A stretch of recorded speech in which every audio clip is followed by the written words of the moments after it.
When watching the feature film Witness, I think it's easy to look at the Amish and the way that they're portrayed and think of them as being very strict and kind of humourless, people who don't know anything about fun. And I think part of this is that when we first run into them, they are dressed very seriously. This shot here isn't actually from the funeral, but we do actually see them going to the funeral when we first meet them. And again, when we see them, they're here and they're in their dark suits and they're being in very serious mode.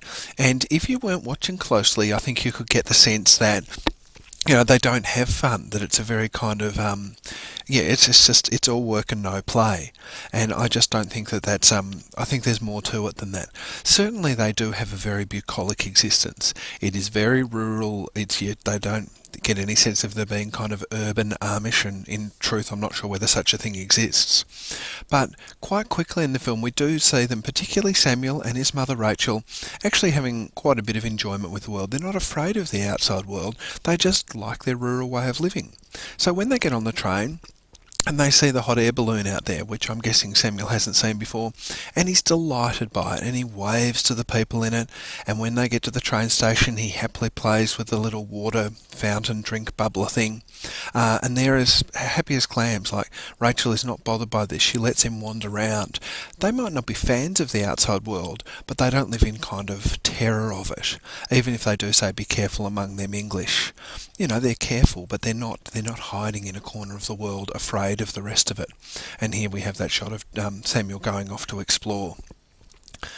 So, this is actually jumping back a bit in the film, but we see Daniel there riding his horse, basically lairising around on his cart with his horse, showing off. They laugh, it's funny, he knows he's being amusing. They do have a sense of humour, it's just a kind of farm-based sense of humour. Rachel finds it funny when John Book turns up in Jacob's clothing and his ankles are showing because the suit's way too small for him. There's that moment of humour.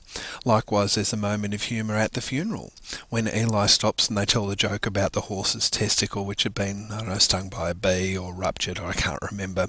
But it is a very kind of farm-based joke. So they do have a laugh, it's just they don't really laugh about the same things that we do because they have a different culture than we do. They live on farms in this world where they deliberately keep their distance from the rest of the world. And we see Book getting into this, here he is having the joke with Eli about milking the cow, and he says, well, you know what he says.